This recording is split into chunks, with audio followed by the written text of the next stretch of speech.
What is poppin', fight fans? Welcome to another interview with me, Mystic Black, Instagram Live. Today we're gonna have on UFC flyweight and strawweight Courtney Casey, fighting out of Arizona. She'll be on very shortly. I'll add her on to the interview. Thank you guys so much for joining me today, as per usual. Let's get it started. Courtney will be in here shortly, and we will begin. Hope everybody had a great weekend and week. We still got fights this weekend. We got fights every weekend until September. Let me know if you can hear me, of course. Sometimes we have some technical difficulties with the sound. I think we should be okay. Courtney will be in here shortly, and we will begin the interview. Once again, sorry for the delay, guys. It happens. We're still here. Courtney's coming. We're going to be all right, and we're going to get it started. Just to give you guys a little overview on Courtney, she is UFC strawweight and flyweight. She fights in both weight classes. She's fought the likes of Claudia Gadelha, Joanne Calderwood, and Titia Carvalho. She's a two-time Fight of the Night winner. She's a Performance of the Night winner recently, 2 cards ago, securing a submission by armbar. She's really good. She's one of my favorite fighters to watch. I'm so honored to interview her. This is going to be great. Hope you guys tune in. Stick around. It's going to be on my page here. It'll be on my YouTube. It'll be everywhere available for you guys as soon as we're done. So Courtney should be coming here shortly. Let me grab her.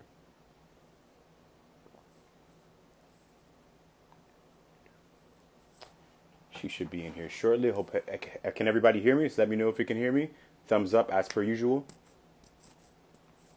Make sure it's not lagging as well. Internet's been a little weird lately, but we'll figure it out. We always figure everything out.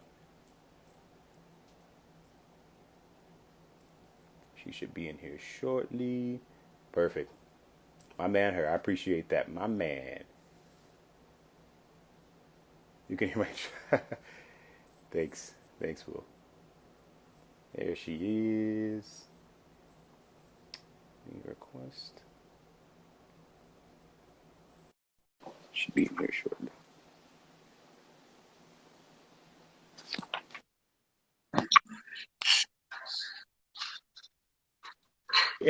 Thank you so much for joining me, Courtney. I appreciate it. Dude, I am so sorry. I got stuck on the roof with the roofers. I feel bad for those guys. It's hot up there. No, that's okay. And I'm sure it's super hot in Arizona. You got things to do during your day. Don't worry about it. It's all good. I'm glad you're here, and everybody's excited to hear you. How's everything going so far with you during this COVID time period? I know you fought twice, but besides that, what have you been doing just to kind of keep everything afloat? Man, just training really as much as I could. I mean, obviously I had those 2 fights, so it was pretty busy the first, because Jakar, he fought in March. So he was like the last card in the States before the whole COVID thing. They had that one more card in Brazil, and then they shut everything down. So I had already been kind of thinking I was getting a fight, preparing for a fight. Then my opponent changed and everything. So it had been rough for a while, figuring out everything as how you're going to train, and then having the 2 fights pretty close back to back. But then once we got all that out of the way, I mean, we just kind of went back into it. I took like 2 weeks off. I had a few little bumps and bruises that I needed to take care of, and other than that, I mean, I was back to training. I think I was back at the gym, like lifting and stuff like that, in 2 weeks, and then after that, we just went back to work in our garage. It got pretty bad here. I guess when we were gone, the week of our fight, was kind of like when everyone kind of started getting sick at the gyms and stuff like that. So when we got back, we had just kind of missed that wave of people getting sick. So we just been really staying at home since then. And I think this week, because Frankie just fought last weekend, so I think like this week is when they're going to start going back to the gym, smaller groups. They're going to split us up as far as weight classes go, so it kind of keeps us the group's a little bit smaller. But other than that, that's it. Yeah. Just training and living life. It's too hot to be doing too much of anything in Arizona. Yeah. We're lucky we have a pool and stuff, so we spend a lot of time at the house just doing house improvements and things like that, and then getting in the pool as much as we can. Absolutely. That's awesome. So recently you fought against Jillian. Unfortunately, the fight didn't go your way. Did you watch that fight back and see what mistakes you made or things you wanted to improve in after watching that? Well, I mean, I didn't really have to watch much. I kind of already knew what I did wrong. I mean, I got taken down. At the end of the day, I got taken down. It sucks. It's hard. I was doing everything I could on my feet. don't really think she landed very much on her feet. She didn't land very much on the ground either. It wasn't like she was doing a lot of damage. It was my fault at the end. It was kind of a mental error that I made close to the end of the round. I didn't know it was that much time left, but I was really just trying to stand. I had been trying to stand up all 3 rounds, but it's hard. You know, she kind of mastered that, get him down and kind of hold you there. I was trying to move as much as I could. I was trying to threaten with submissions, trying to open up something for me to stand up, and I just couldn't. It's a bigger weight class. I know I'm tall for that division, but I'm still trying to fill my body out for that division. She's big. She's a big girl. As far as thickness and stuff like that, she's been in that division for a while. She's beat a lot of good girls, but her game plan really hasn't changed. So at the end of the day, it just sucks that you practice for that game plan and still didn't get to execute what you wanted. You know, it's not like she's a world-class wrestler or anything like that. She just has those few shots that she knows, and she has those in her pocket, and she can execute them at any time, and I just fell victim to it. It sucks, but it is what it is. But at the end of the day, I mean, my striking's gotten a lot better. I'm still trying to fill out for that division. You know, my jiu-jitsu's still really good, but it's hard to do jiu-jitsu when someone's really not doing jiu-jitsu, when they're doing more of a, like, I can't say she was playing, like, point jiu-jitsu because she wasn't. She was really doing more self-defense. She was kind of just sitting there, kind of being heavy, you know, 100-kilo position, breathing hard, just being a blanket, not letting me move, and I got stuck. And that's what I was going to ask you next, to see if that was a difference, because it's not the first time you fought at flyweight before, but her being a bigger girl, just like that heaviness on top of you was a big difference. Yeah, for sure. It definitely was. I mean, she's been in that division for a while. That was my second fight in the 125-pound division, at least for the UFC. And, it was just one of those nights that didn't go my way, and game plan definitely didn't go my way. You know, tried my hardest not to get taken down, but she has those takedowns at will, you know, in her back pocket, and she executes them well. You know, hats off to her to getting the win and getting the job done. You know, I wish I would have had more of a fight than I did. I know it was boring. It was boring for me being in there. You know, I was frustrated in there. You know, but take the loss and move on. I personally don't think any of your fights are boring. You're one of my favorite fighters to watch. Anything I always watch, you're always pulling, you're always trying. There's no way someone just like takes advantage of you at any point in time. So I disagree with that. But it sucks that I got finished at the last, I guess it was like 20 seconds, 15 seconds, you know. But that was just a mental error on my part, really trying to stand up when I shouldn't have, you know. I could have fought a little bit harder, but maybe if there was a little bit more time on the clock and I could have stood up for something like that. Man, she had that choke in deep. I couldn't really defend with my hand, and that was it. Yeah. So do you kind of regret taking a fight back to back, or you kind of wanted to be more active since you were out for a year since 2019 before the previous fight? Yeah, no, I'm never mad about taking a fight. You know, like, you can only get better by taking fights. Our job is to fight. Our contracts are in fights. You know, I had a 15-month layoff before I came out of the other fight against Paulina Patello? No, yeah. Wait, what was? Yes. With the armbar finish, right? I can't even remember the name now. Dude, she's a big girl too, you know. And like after that fight, we were like, man, we really got to get a little bit bigger, fill out a little bit more. And then we got offered the you know, Jillian fight, and I was like, man, like, that's a good matchup. Striking wise, I felt like I had her everywhere. You know, I knew I really needed to work on my wrestling. But I honestly thought she was going to play a lot more than she did. You know, I really thought she was hunting for submissions and things like that, you know, trying to finish the fight anywhere. But she really was just trying to go to get to my back. You know, real heavy and just trying to get to my back. So it got real frustrating. And then once I did try to stand up, you know, she was only giving me that way to stand up for the most part. And I had to give up my back a little bit. And she sunk it in real tight, hopped over, and I couldn't defend. And Dre's over here said, "You're tapped." And I was like, yeah, I know I'm tapped. Here he is. She's not for Dre. How you doing, Drake? How you doing? Can't wait to see you back in Octagon. Can't wait to see you back in Octagon. Hopefully soon.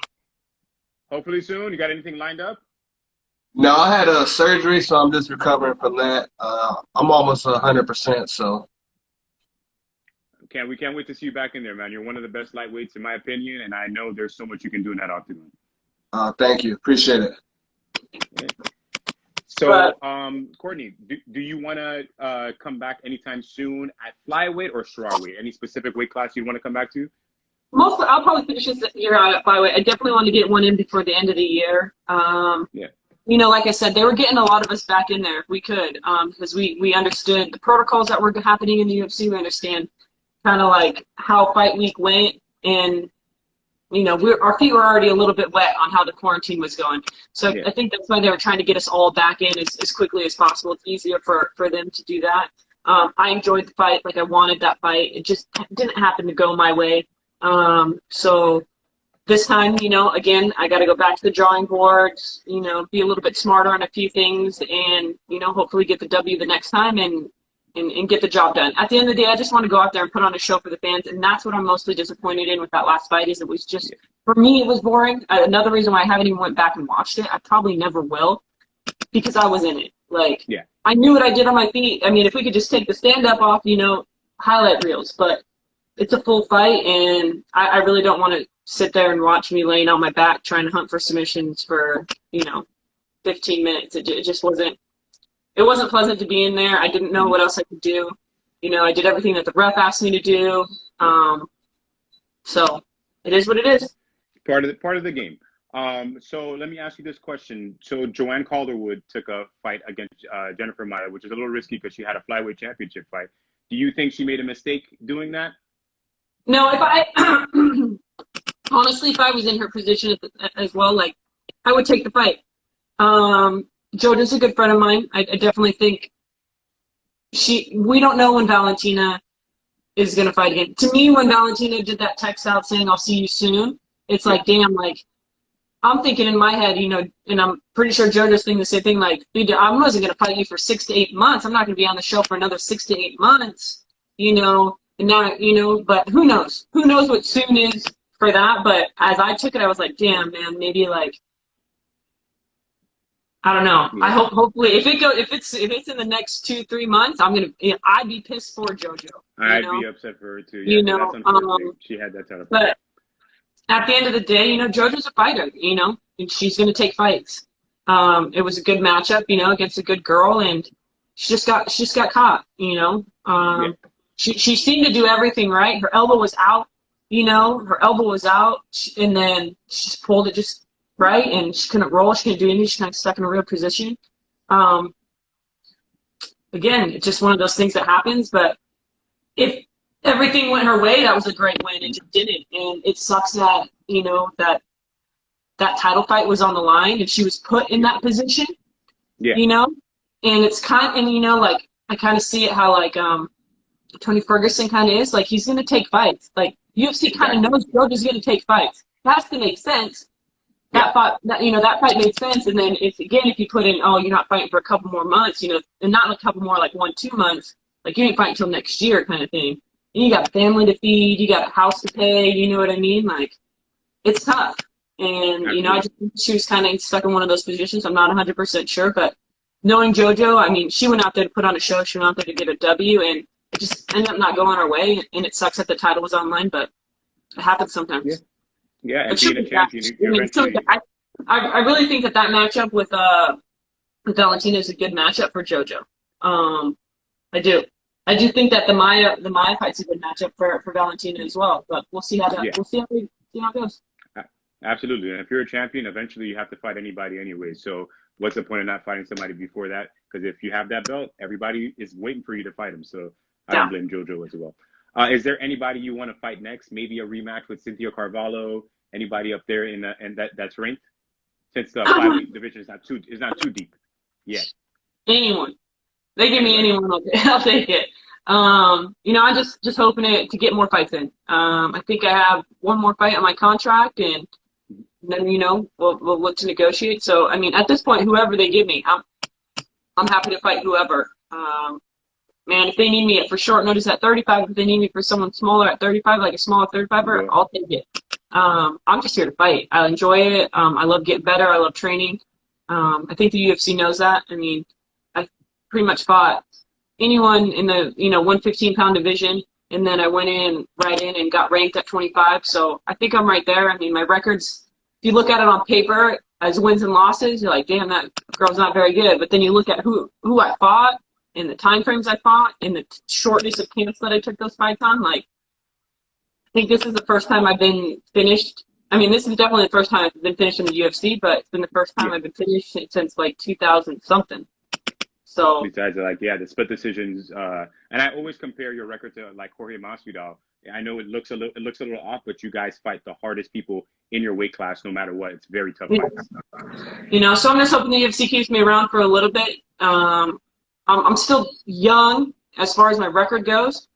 All my fights have been inside the UFC except for 4 or 5, so I came in there very young with a very, green record, and I started off fighting Joanne Calderwood, number 9th in the world, in her hometown, and that's how I got my feet wet in the UFC, and it didn't slow down from there.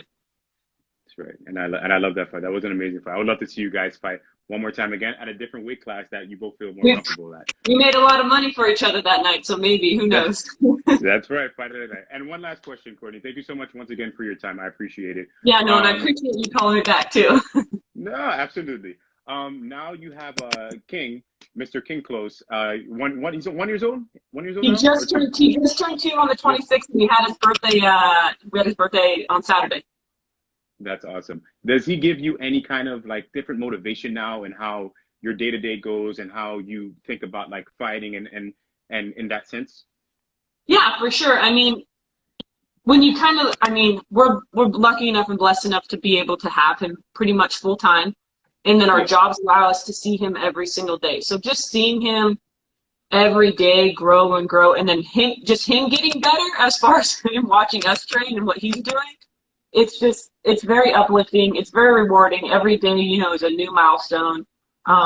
So it's good to be able to take that and just kind of remember to, sometimes you just got to look through life through a child's eyes, and just enjoy every little moment we have. And, as crappy as this whole situation has been with COVID and everything, being able to be so hands-on with him and see him every single day and teach him and things like that is very rewarding. So, I want to take that into martial arts. I want to take that into my life and everything like that. Just continue to be better every single day. Find something new and understand something different every single day.